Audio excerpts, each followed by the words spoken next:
Long Zanye, yang lebih kuat darinya, berada pada tahap akhir level ke-12 membuktikan jalan. Tianzun di masa lalu juga berada pada tahap akhir pencerahan tingkat ke-12, tetapi secara relatif, dia lebih kuat daripada leluhur lain di tingkat yang sama. Namun, Tianzun yang sudah kuat telah mencapai puncak pencerahan tingkat ke-12. Konsep macam apa itu? Di alam Tao dan alam tanpa akhir, selain mereka yang tercerahkan yang penuh teka-teki, yang terkuat adalah mereka yang berada di puncak pencerahan tingkat ke-12. Apakah Tianzun benar-benar sudah memasuki wilayah ini? Luo Xiu berdiri di samping Tianzun, tidak terlalu terkejut dengan hasil ini.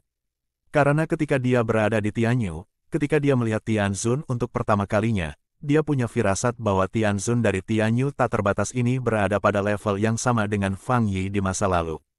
Selain itu, Luo Xiu juga merasa bahwa aura Tianzun dan aura Fang Yi sedikit mirip, tetapi tidak sepenuhnya sama. Ya, aku sudah memasuki wilayah ini. Sekarang, apakah kalian berdua masih berpikir bisa bersaing denganku? Wajah Tianzun sangat dingin. Jika kamu tidak memberiku penjelasan tentang masalah ini, maka Sekte Beiqing Dao-mu akan kehilangan seorang tetua. Kaisar Agung Seni Bela Diri Bab 2801-2805.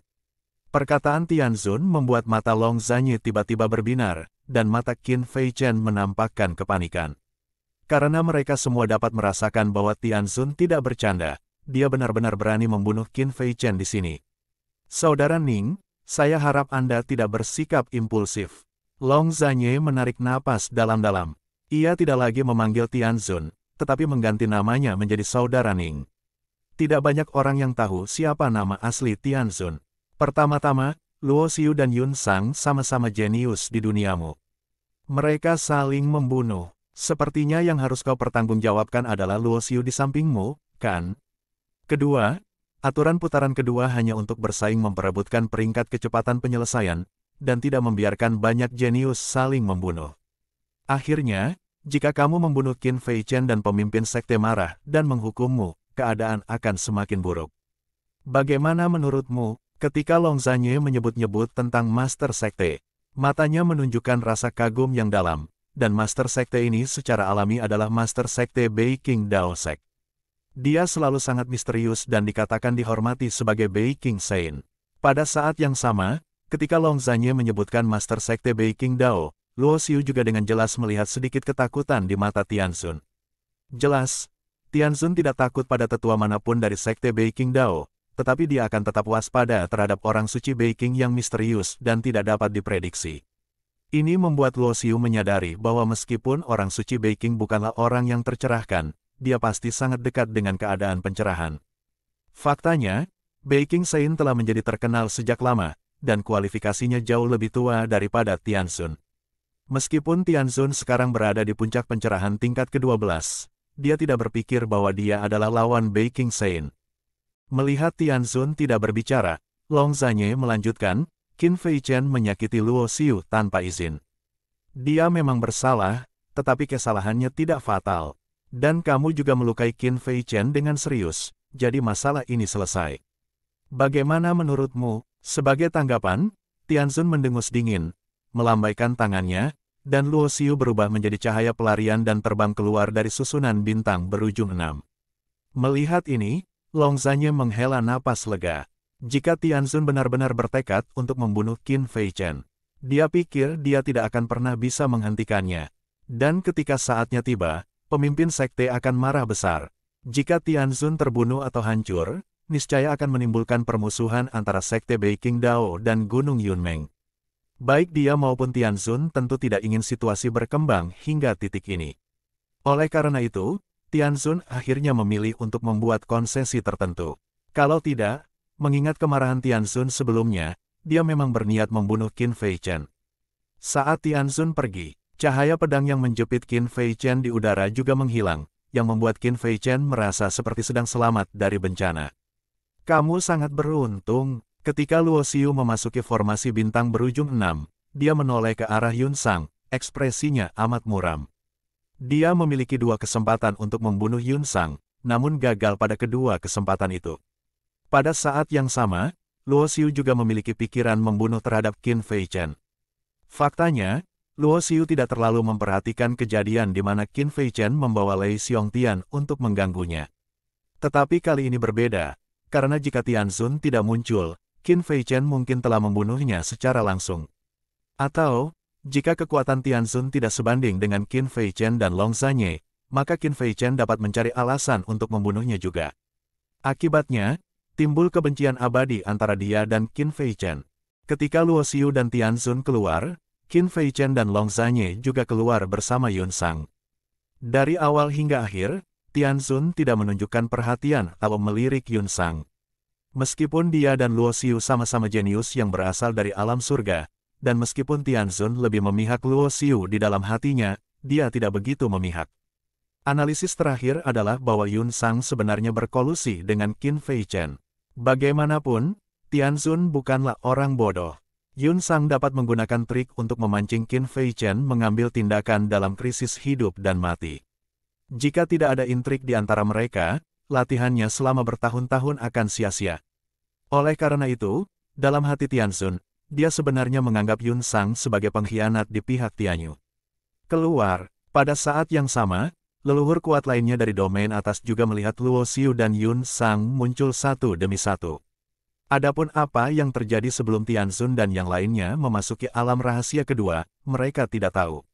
Saat ini, mereka hanya tahu bahwa orang pertama dan kedua yang keluar dari alam rahasia kedua semuanya adalah jenius dari Tianyu. Hal ini membuat banyak orang mengalihkan pandangan iri mereka kepada Tianzun.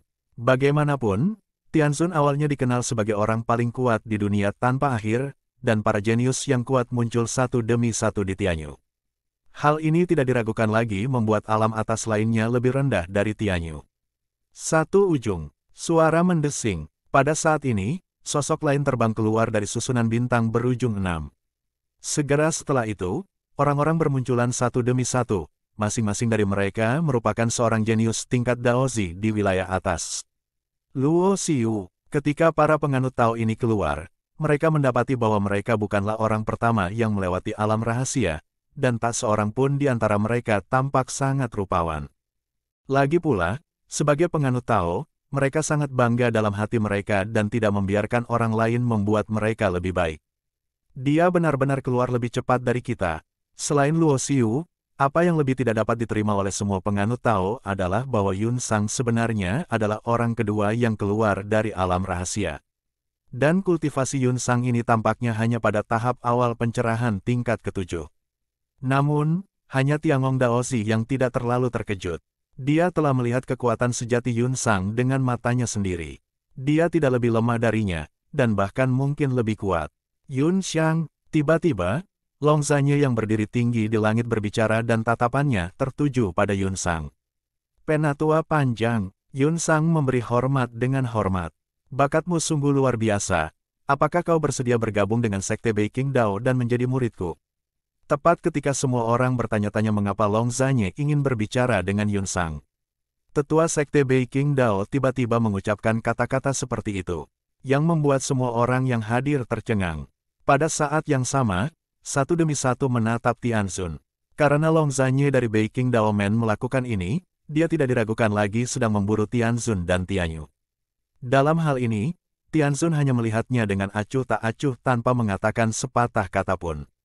Murid bersedia, Yun Sang berlutut dan bersujud tanpa ragu-ragu, murid memberi hormat kepada guru.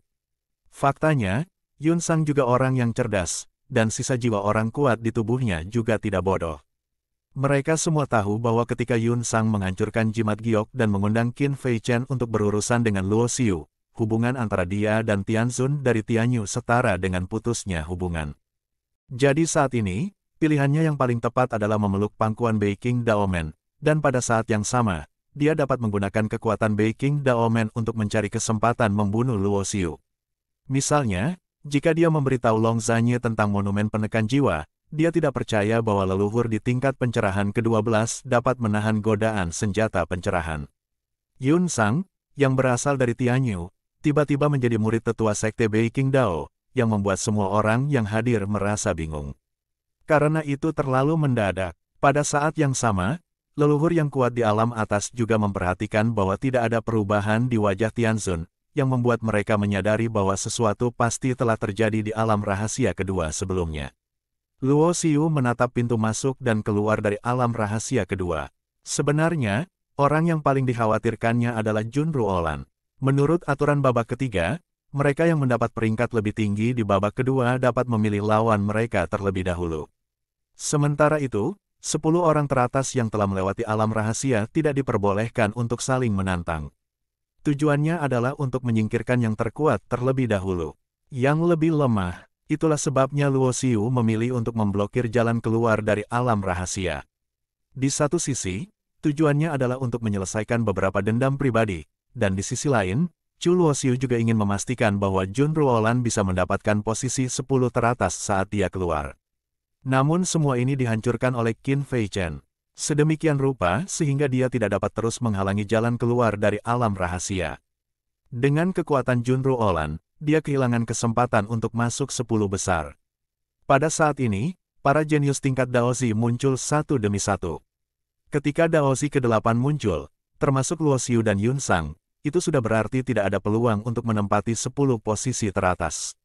Suara mendesing. Setelah sekian lama, sebuah sosok terbang keluar, diselimuti api, seperti Dewi Phoenix yang mencapai nirwana dalam api. Mengalah, saat melihat sosok ini, Luo Xiu menghela napas lega. Dia adalah salah satu dari sedikit temannya. Melihat bahwa dia aman, dia merasa lega. Pada saat yang sama, banyak mata tertuju pada Jun Ruolan. Lagi pula, bakatnya sangat cemerlang. Setelah berlatih selama sekitar 10.000 tahun, kultivasinya telah mencapai tahap tengah pencerahan tingkat ke-7. Dapat dikatakan bahwa dalam hal bakat berkultivasi, dia lebih mempesona dan menarik perhatian daripada Luo Xiu. Ditambah dengan temperamennya yang unik, dia dapat disebut sebagai wanita surgawi yang benar-benar sombong, dan banyak jenius tingkat Tao telah menunjukkan kecerdasan mereka. Jun Ruolan menutup mata terhadap tatapan orang lain, karena setelah dia keluar, hanya Luo Xiu yang tersisa di matanya yang indah. Ruolan, kultivasimu maju begitu cepat. Jun Zhu juga memperhatikan kultivasi Jun Ruolan, tetapi dia tahu dengan jelas bahwa Jun Ruolan hanya selamat dari kesengsaraan guntur Raja Leluhur Agung pada tingkat pencerahan ke-7 sebelum dimulainya konferensi Taoisme tanpa akhir. Meskipun kesengsaraan gunturnya sangat kuat, itu adalah kesengsaraan guntur tingkat ke-9 di level Tao, tetapi kecepatan kultivasi ini agak terlalu mengerikan, dan dia sekarang berada di tahap tengah alam pencerahan tingkat ke-7. Aku tidak tahu apa yang terjadi, jadi aku menerobos dalam keadaan linglung. Jun Ruolan juga sangat bingung, dan kata-kata seperti itu sampai ke telinga Junzu dan Tianzun, dan langsung membuat kedua leluhur yang kuat ini terdiam. Mereka tercengang, apakah ada yang lebih membahagiakan dari ini di dunia? Mungkin satu-satunya hal yang disesalkan adalah bahwa garis keturunan Jun Ruolan adalah belenggu. Jika belenggu ini tidak dapat dipatahkan, dia tidak akan hidup selama 10.000 tahun, dan hanya tersisa kurang dari 2.000 tahun sebelum batas waktu 10.000 tahunnya. Pada saat yang sama, Junzu dan Tianzun juga menyadari bahwa alasan mengapa kultivasi Jun Ruolan meningkat begitu cepat juga terkait dengan garis keturunannya. Meskipun garis keturunannya memiliki belenggu, beberapa karakteristik akan tetap tercermin dalam tubuhnya. Namun selama ini, bahkan Junzu tidak tahu garis keturunan seperti apa yang dimiliki Jun Ruolan, dan Jun Wumen juga tidak tahu. Dia hanya tahu bahwa garis keturunannya sangat istimewa. Dan bahkan dengan pengetahuan Tianzun yang luas, dia belum pernah mendengar garis keturunan seperti itu ada di dunia. Senior, orang-orang dari Xuanyu ada di pihak yang mana? Tiba-tiba Luo Xiu bertanya pada Tianzun dan Junzu di sampingnya, di sana. Tianzun mengulurkan tangannya dan menunjuk ke suatu lokasi yang tidak jauh. Apakah kamu ada hubungannya dengan orang-orang dari Xuanyu? Ya, saya punya teman di Xuanyu dan saya ingin bertanya tentang mereka. Luo Xiu mengangguk, lalu berjalan di udara menuju orang-orang di Xuanyu. Xuanyu adalah salah satu dari 11 alam atas alam tanpa akhir yang agung. Alam ini memiliki 2 warisan tingkat atas, yaitu Seng Xuan Dojo dan Pavilion Futu. Menurut apa yang dikatakan Yang Muliawa, dia membawa Yuer dan Yuer ke Seng Xuan Dojo karena saudara perempuannya adalah ahli tingkat leluhur di Seng Xuan Dojo. Pada saat yang sama, ketika Luo Xiu datang, orang-orang kuat dari Xuanyu secara alami juga mengarahkan pandangan mereka padanya. Tidak ada seorang pun di sini yang tidak mengenal Luo Xiu. Di antara banyak generasi muda, dia bahkan lebih mempesona dan menarik perhatian daripada para jenius tingkat Daozi. Saya sudah bertemu dua orang senior. Luo Xiu melangkah maju dan menangkupkan kedua tangannya. Xuan Yu membawa 12 orang jenius untuk berpartisipasi dalam konferensi Dao tak berujung kali ini. Mereka adalah dua orang kuat tingkat leluhur dari dua garis keturunan teratas. Luo Xiu dari Tianyu, mengapa kamu datang kepada kami? Seorang wanita anggun dan mulia berkata dengan tenang. Saya punya dua teman yang merupakan murid Seng Xuan Dojo, jadi saya ingin menanyakan tentang situasi mereka saat ini. Kata Luo Xiu, oh, kau benar-benar punya teman yang merupakan murid Seng Xuan Dojoku? Wanita anggun itu sedikit terkejut. Siapa nama temanmu? Yan Yuer, Luo Yuer. Apa? Ketika wanita itu mendengar kedua nama itu, dia tidak dapat menahan diri untuk berteriak kaget. Bahkan dengan tingkat kultivasinya di alam leluhur, dia akan kehilangan ketenangannya seperti ini, yang menunjukkan betapa naik turunnya kondisi pikirannya. Senior, ada apa? Luo Xiu tampak bingung. Dua orang yang kau sebutkan itu dulunya adalah muridku. Mereka mengatakan kepadaku bahwa ada seorang pemuda bernama Luo Xiu yang merupakan suami Yuer dan saudara laki-laki Yuer. Namun, aku tidak menyangka bahwa pria ini sebenarnya adalah kau. Aku selalu mengira mereka adalah dua orang dengan nama yang sama. Mendengar ini, Luo Xiu tersenyum acuh tak acuh.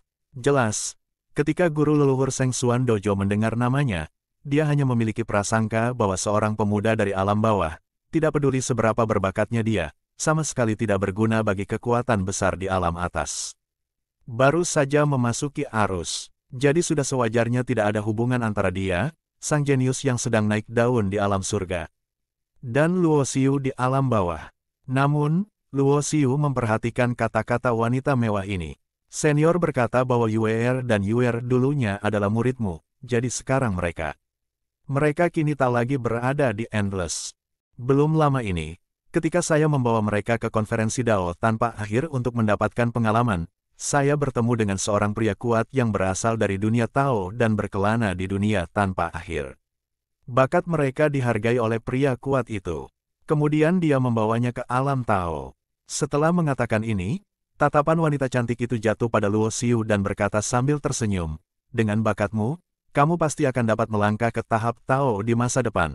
Tetapi Yuer dan Yuer keduanya memiliki bakat darah khusus. Kamu mungkin telah melampaui dirimu dengan berkultivasi di lingkungan Tao. Pergi ke alam Dao, Luo Xiu tercengang. Dia tidak menyangka akan mendapat hasil seperti ini.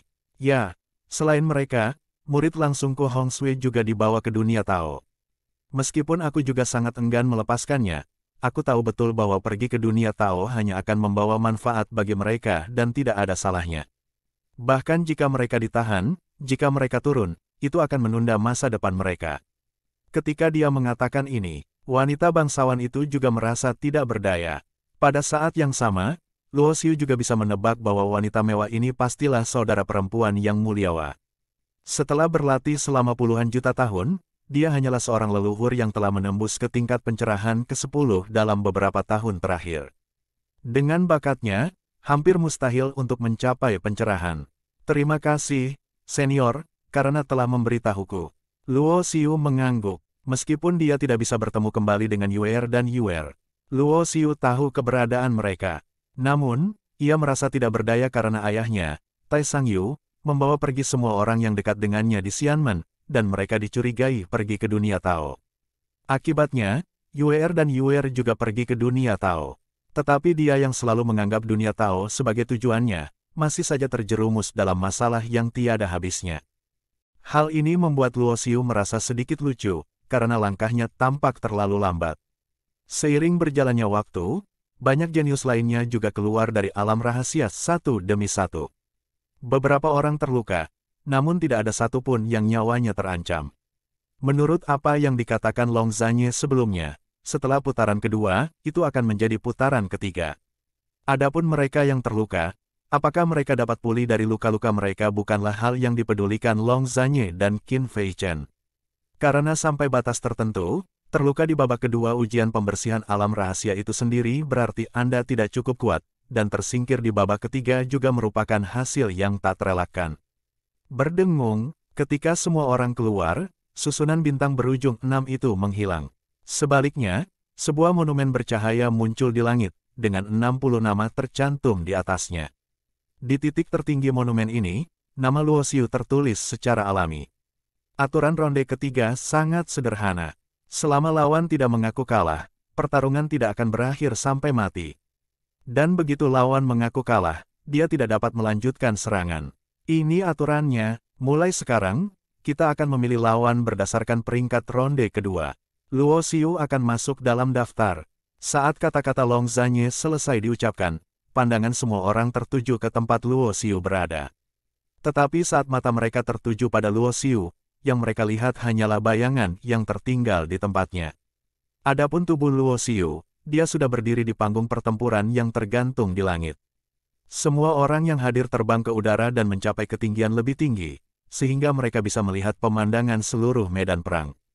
Dengan prioritas memilih lawan, asalkan memilih orang yang berada di peringkat ke-60, pasti akan lolos.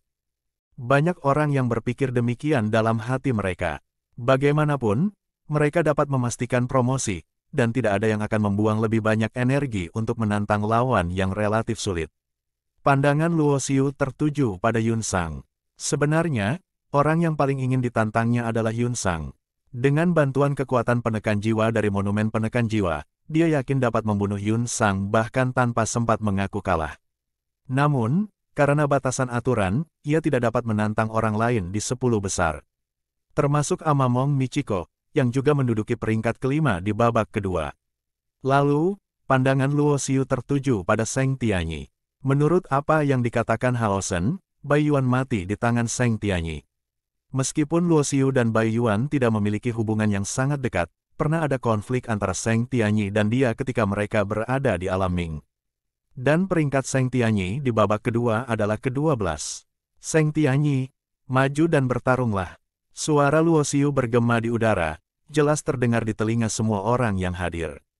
Begitu pernyataan ini keluar, seluruh hadirin menjadi gempar, karena tidak seorang pun menyangka bahwa Luo Xiu akan memilih untuk menantang seorang jenius tingkat Daozi meskipun dia memiliki peluang bagus untuk maju dengan mudah. Dia benar-benar menantang Master Tao dari Istana Surgawi Penciptaan di alam Ming. Meskipun tingkat kultivasi Seng Tianyi relatif rendah di antara para Taois, dikatakan bahwa ia adalah murid langsung Raja Mingyu dari Mingyu, dan kekuatannya sangat kuat dan menakutkan. Petik 2. Ya, bagi para jenius setingkat Tao, seseorang tidak dapat menilai siapa yang kuat atau lemah berdasarkan tingkat kultivasi mereka. Orang-orang yang hadir banyak berbicara. Tepat ketika semua orang mengira bahwa setelah Seng Tian naik, dia akan memulai pertempuran yang menggemparkan dengan Luo Xiu. Namun dia melihat Seng Tianyi tidak melakukan gerakan apapun, melainkan berdiri di sana dan berkata, "Aku menyerah." Apakah aku mendengarnya dengan benar? Apakah aku juga salah dengar? Seng Tianyi menyerah secara langsung. Hasil ini sungguh di luar dugaan semua orang, meninggalkan banyak wajah dengan ekspresi bingung. Namun, para jenius tingkat Daozi yang mengetahui sesuatu tentang kekuatan Seng Tianyi melemparkan pandangan takut ke arah Luo Xiu yang berdiri di medan perang. Karena mereka semua tahu betapa sombongnya Seng Tianyi, dan dia bisa mengakui kekalahan tanpa ragu-ragu. Dapat dilihat bahwa Luo Xiu yang keluar dari surga ini adalah orang yang dapat menimbulkan ancaman besar bagi mereka. Seng Tianyi, sia-sia kau disebut murid Tao. Sepertinya aku salah menilai orang ini sebelumnya. Kupikir dia akan sekuat itu sebagai seorang Taois, tetapi pada akhirnya dia menyerah tanpa berani bertarung. Itu hanyalah aib di kalangan penganut Tao. Ada juga sebagian orang yang menunjukkan rasa jijik dan menunjuk ke arah Seng Tian. Lagi pula, mereka yang datang untuk berpartisipasi dalam konferensi Dao tanpa akhir semuanya adalah orang-orang jenius, dan orang-orang jenius memiliki kesombongan mereka sendiri. Mereka bahkan tidak memiliki keberanian untuk menantang, jadi mereka secara alami akan dianggap sebagai orang yang memalukan. Namun, hanya segelintir orang yang mengerti mengapa Seng Tianyi langsung mengakui kekalahan. Terutama orang-orang di dinasti Ming, mereka telah menyaksikan dengan mata kepala mereka sendiri betapa mengerikannya malapetaka Luo Xiu. Bahkan mampu menahan tingkat kehancuran itu menunjukkan betapa kuatnya Luo Xiu. Ada juga Tiangong Daozi, yang telah bertarung melawan Luo Xiu dan tahu betapa mengerikannya Luo Xiu. Lin Chong, si murid ungu bergaris 9, juga menatap Luo Xiu dengan mata ketakutan. Dulu di alam rahasia pertama, dia juga bertarung melawan Luo Xiu dan bahkan kalah dari Luo Xiu dan melarikan diri. Menghadapi suara-suara yang mengejek dan menyindir itu, ekspresi Zheng Tianyi tetap tenang tanpa perubahan apapun. Dia tahu bahwa dia bukan tandingan Luo Xiu. Faktanya, setelah melihat Luo Xiu selamat dari malapetaka, dia tahu bahwa dia bukan tandingan Luo Xiu. Dia tidak merasa malu mengakui kekalahan. Dia menantang meski tahu dia bukan lawannya. Saat waktunya tiba, dia berusaha sekuat tenaga dan mengerahkan semua kemampuannya. Tetap saja kalah. Hanya orang bodoh yang akan melakukan itu. Luo Xiu menatap Zheng Tianyi dengan acuh tak acuh. Sosoknya melintas, dan dia turun dari panggung pertempuran. Menang tanpa perlawanan adalah hasil yang baik. Saat Luo Xiu turun dari panggung pertarungan, Yun Sang segera naik ke atas panggung. Tidak seperti Luo Xiu, Yun Sang langsung memilih orang yang menduduki peringkat ke-60 sebagai lawannya.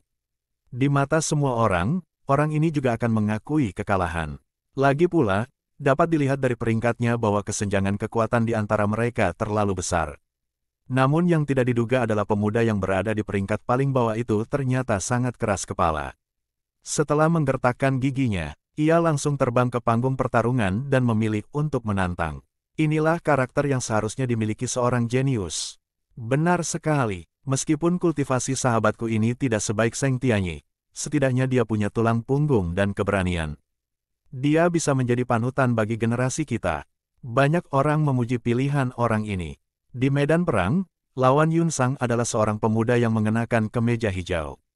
Meskipun dia memilih menantang berdasarkan keberanian dan tulang punggungnya, dia tahu betul dalam hatinya bahwa dia akan kalah. Karena kultivasi Yun Sang berada di atas tingkat pencerahan ke-7, tetapi kultivasinya sendiri berada di puncak tingkat ke-6. Akan tetapi, meskipun dia bukan lawannya, dia merasa setidaknya dia bisa bertahan beberapa ronde dan kemudian mengakui kekalahannya. Di mata orang lain, ia terpuji karena keberaniannya dan kejeniusannya yang teguh pendirian. Tetapi dalam pandangan Yun Sang, orang ini yang bahkan belum mencapai pencerahan tingkat ke-7 berani memilih untuk menantangnya, yang merupakan provokasi baginya, penghinaan dan penghinaan baginya. Lagi pula, Zheng Tianyi adalah murid Taoisme, tetapi dia tidak berani menantang Luo Xiu. Kalau dia, seorang sampah yang bahkan belum mencapai pencerahan tingkat ke-7, dia pasti berani menantang. Bukankah ini jelas memberitahu semua orang bahwa dia jauh lebih rendah daripada Luo Xiu? Beranikah kau meremehkanku? Ada sedikit seringai di wajah Yun Sang. Meskipun aku bukan tandinganmu, aku masih belum punya keberanian untuk bertarung. Pemuda berbaju hijau itu berkata dengan tatapan mata tegas, dan pada saat yang sama, dari sudut matanya, dia melirik ke lokasi Zheng Tianyi. Itu seperti mengatakan, aku lebih kuat darimu, Zheng Tianyi. Setidaknya aku punya tulang punggung dan kebanggaan seorang jenius. Aku tidak tahu apakah harus hidup atau mati. Zheng Tian menunjukkan seringai, keberanian, kesombongan. Di medan perang, Yun Sang mengangkat kepalanya dan tertawa terbahak-bahak, ini sangat konyol. Apakah menurutmu pilihanmu untuk menantang dapat membuktikan bahwa kamu lebih kuat dari Zheng Tianyi? Tetapi pernahkah kamu berpikir bahwa kamu akan mati di sini jika Zheng Tianyi tidak mati? Yun Sang melangkah maju sambil tersenyum ganas. Tatapan matanya yang dingin, memperlihatkan niat membunuh yang mengerikan, menatap tajam ke arah pemuda berbaju hijau itu. Ledakan. Saat berikutnya, sosok Yun Sang menghilang dari tempatnya. Niat membunuh yang mengerikan melingkupi pemuda berbaju hijau itu, dan kekuatan jalan yang mengerikan itu jauh melampaui wilayah kekuasaannya, membuatnya mustahil baginya untuk bergerak sama sekali. Apa? Pemuda berbaju hijau itu terkejut, dan reaksi pertamanya adalah mengakui kekalahan. Tetapi begitu mulutnya terbuka, dia bahkan tidak sempat mengatakan sepatah kata pun. Ledakan, sebuah ledakan keras bergema di medan perang, dan pupil mata pemuda itu membesar dan matanya melebar. Namun, tubuhnya meledak menjadi debu di detik berikutnya, bahkan tidak meninggalkan kabut darah. Kabut darah itu benar-benar menghilang dan berubah menjadi ketiadaan. Ini. Melihat kejadian seperti itu, para jenius yang tadi membicarakannya semuanya tercengang dan wajah mereka menjadi sangat pucat. Kesombongan, keberanian dan keteguhan hati seorang jenius. Kematian pemuda berbaju hijau itu tentu saja memberi mereka pelajaran. Kalau rakyatnya saja sudah mati, dan ruhnya sudah musnah, apa gunanya kesombongan, keteguhan hati, dan keberanian? Sosok Yun Sang berjalan turun dari panggung pertempuran, dan seluruh tempat menjadi sunyi senyap. Segera setelah itu, seorang jenius tingkat Taozi yang menduduki peringkat ketiga datang ke panggung dan memilih orang yang menduduki peringkat ke-59. Kali ini, tidak ada seorang pun yang berani berpegang teguh pada apa yang disebut kebanggaan dan integritas di dalam hati mereka dengan apa yang disebut keberuntungan. Orang ini tidak bermain dan langsung mengakui kekalahannya. Setelah itu, para jenius tingkat Daozi lainnya naik ke panggung satu demi satu. Lawan yang mereka pilih semuanya harus mengakui kekalahan, karena setelah apa yang terjadi tadi, apa yang disebut harga diri dan tulang punggung di hati mereka hancur total. Tidak lama kemudian, giliran Jun Ruolan yang bermain. Dia memilih seorang pemuda kekar yang tampak seperti menara besi dan memiliki penampilan yang ganas. Pria ini tidak memilih untuk mengakui kekalahan. Dia melompat dan mendarat di medan perang, menatap Jun Ruolan dengan seringai di wajahnya. Kudengar kau adalah jenius nomor 1 di alam surgawi. Kau baru berlatih kurang dari 10.000 tahun dan telah mencapai tahap tengah pencerahan tingkat ke-7. Pemuda kekar itu menepisnya. Menurutku, kamu hanya berlatih lebih cepat, dan kekuatanmu jelas tidak jauh lebih baik. Jadi aku akan memberimu kesempatan untuk mengaku kalah. Kalau tidak, akan sangat disayangkan jika wanita cantik sepertimu mati di tanganku. Hanya kamu, Jun Ruolan mencibir. Yang paling ku benci dalam hidupku adalah sampah sepertimu yang jelas-jelas tidak punya kekuatan, tetapi merasa dirinya hebat. Pengadilan kematian, pemuda kekar itu murka. Sosoknya melesat, tubuhnya sekuat menara besi, namun sangat cepat, ia meninju Jun Ruolan. Ledakan. Jun Ruolan membuat segel dengan telapak tangannya, dan api besar melonjak keluar tanpa perlu menggunakan senjata ajaib. HMPH, hancurkan untukku. Pemuda kekar itu menunjukkan rasa jijik, dan sebilah pisau panjang muncul di tangannya. Aura kuat dari jalan raya memenuhi udara, dan dia ingin menggunakan senjata ajaib di tangannya untuk merobek lautan api. Akan tetapi, ketika semua serangannya jatuh ke dalam api, semuanya tertelan, dan tidak ada riak sedikit pun yang bisa dibuat. Saat berikutnya, teriakan melengking bergema di seluruh medan perang. Setelah api melahap habis pemuda kekar itu, bahkan jika dia mengorbankan senjata sihir pertahanannya, dia tidak dapat menghentikan kobaran api tersebut. Seluruh tubuhnya pun terbakar habis hingga tak bersisa. Ledakan, api itu mengembun menjadi tangan besar dan menamparkan pemuda kekar itu dengan satu telapak tangan. Darah menyembur keluar dari mulutnya. Begitu darah menyembur keluar, darah itu terbakar menjadi ketiadaan oleh api yang membakar. Sungguh dahsyat kekuatan tembakannya. Kebanyakan orang tidak dapat melihat rahasia di balik ini. Adapun para leluhur sakti yang hadir, yang setingkat dengan leluhur ke atas, mereka dapat melihatnya. Apa yang Jun Ruolan kerahkan dan gunakan bukan lagi kekuatan api biasa, melainkan kekuatan api khusus, yang jauh lebih dahsyat dari kekuatan api biasa. Yun Sang menatap dingin ke arah Jun Ruolan di medan perang. Aku hampir lupa tentang wanita ini. Dia sangat dekat dengan Luo Xiu. Aku harus memilihnya sebagai lawanku. Jika aku membunuhnya, Luo Xiu pasti akan sangat marah dan menyesal telah menjadi musuhku, kan, kata Yun Sang. Pikiran jahat seperti itu muncul di benakku. Hanya saja sebelumnya dia mengabaikan hal ini, jadi dia memilih lawan yang lebih lemah agar lebih mudah baginya untuk maju. Mata Luo Xiu tiba-tiba melihat ke arah Yun Sang, karena dia merasakan niat membunuh merasuki tubuh Yun Sang. Ketika dia melihat niat membunuh Yun Sang diarahkan pada Jun Ruolan di medan perang, hatinya tiba-tiba membeku. Meskipun Jun Ruolan tidak lemah, jika Yun Sang hanya mengandalkan kekuatannya sendiri, dia pasti bukan lawan Ruolan. Namun, kartu truf Yun Sang adalah dia dapat menggunakan kekuatan jiwa sisa orang kuat di tubuhnya untuk meningkatkan kekuatan tempurnya ke tingkat ke-9 Dao pembuktian, yang bukanlah sesuatu yang dapat ditandingi oleh Ruolan sekarang. Jika kau bisa memberikan tablet penekan jiwa yang belum lengkap itu kepada Ruolan. Petik 2. Tiba-tiba, Luo Xiu memikirkan hal ini. Satu-satunya hal adalah bahwa monumen penekan jiwa tampaknya tidak sepenuhnya berada di bawah kendalinya. Selain monumen penekan jiwa, merek kuno dan tanda ilahi penguasa bintang keduanya ada di lautan kesadarannya, tetapi mereka juga berada di luar kendalinya. Saya menyerah. Pada saat ini, pemuda kekar di medan perang berteriak keras.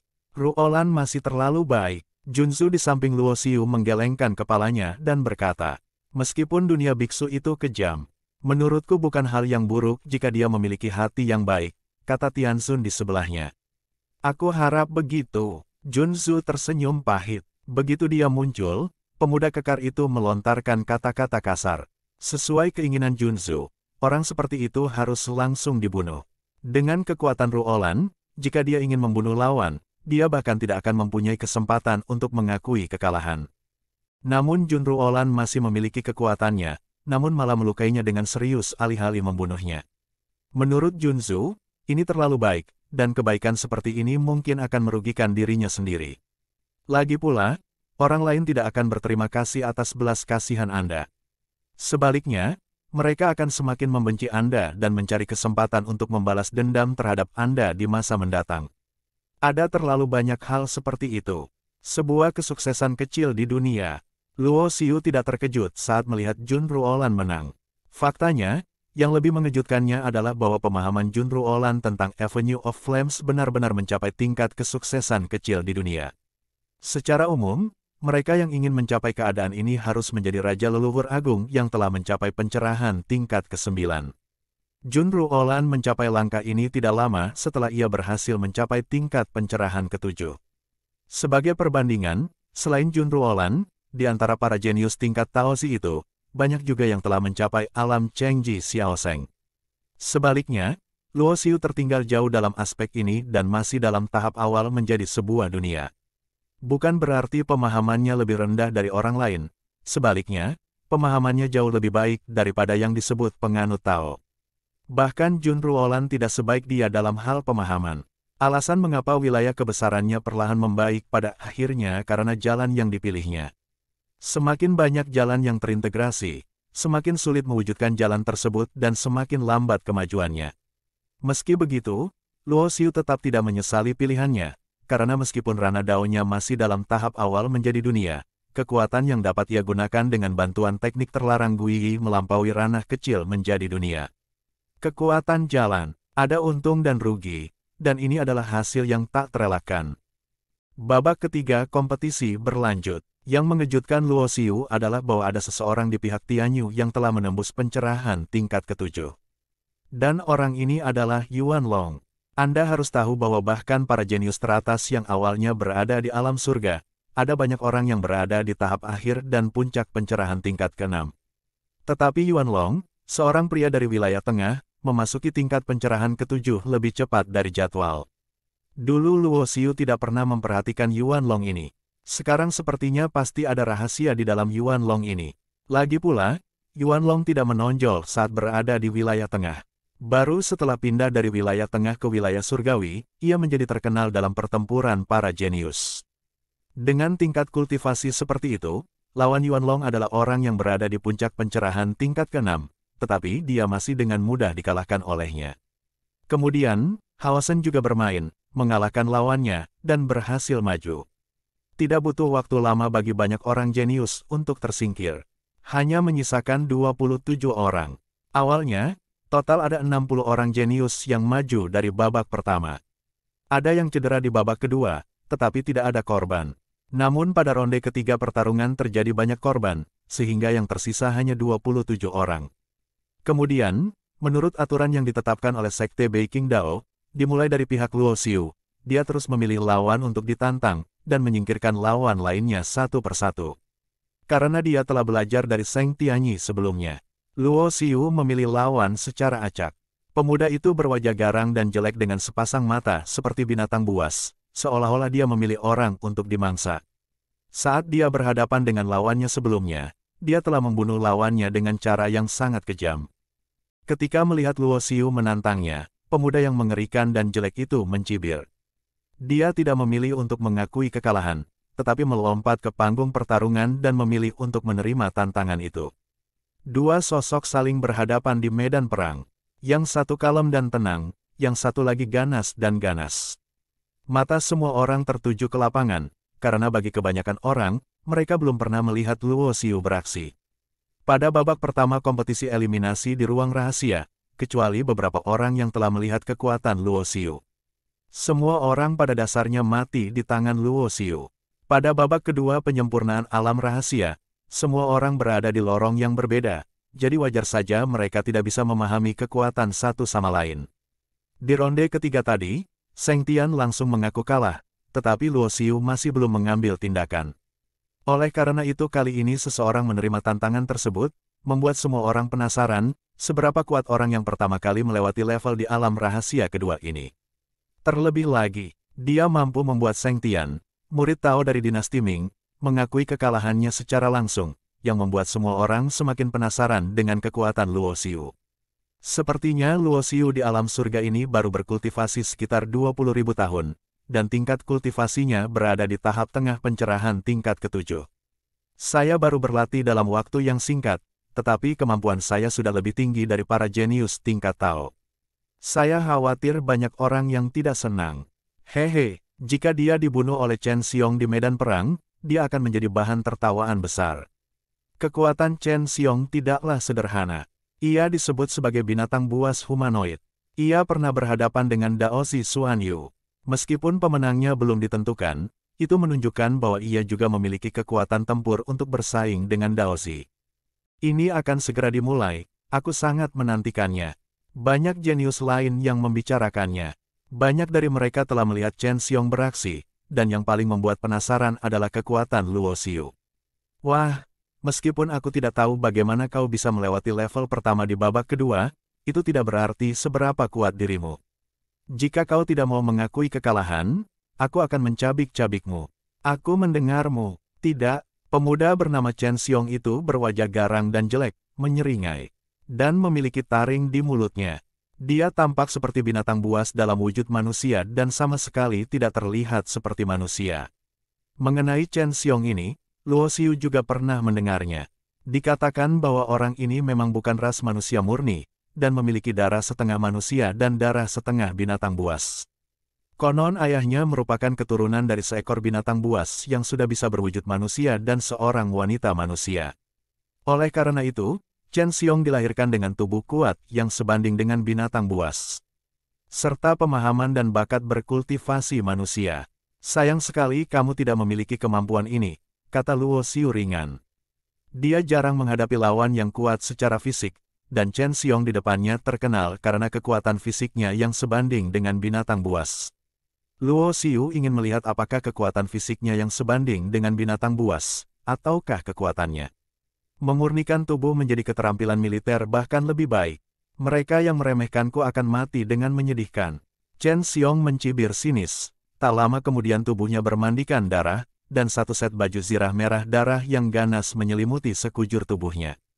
Pelindung helm tersebut bergambar binatang buas, sehingga terlihat semakin buas dan memancarkan aura yang menyeramkan. Ledakan. Saat berikutnya, telapak kaki Chen Xiong tiba-tiba menginjak tanah, dan seluruh tubuhnya tampak berubah menjadi meteor, menghantam Luo Xiu dengan kecepatan yang sangat cepat. Pada saat yang sama, baju besi berdarah di tubuhnya dipenuhi dengan api merah berdarah, dan api itu berubah menjadi bentuk binatang buas, memamerkan gigi dan cakar mereka, menggigit terus-menerus. Kiang, 5 jari Chen Xiong yang terbungkus baju zirah menyemburkan bila-bila tajam dan ia melancarkan serangan cepat dan liar. Ingin membunuhku? Luo Xiu tersenyum meremehkan, dan 4 cincin dewa muncul tepat di belakang kepalanya. Karena kamu sangat percaya diri dengan tubuh fisikmu, maka aku akan menggunakan tubuh fisikku untuk melawanmu.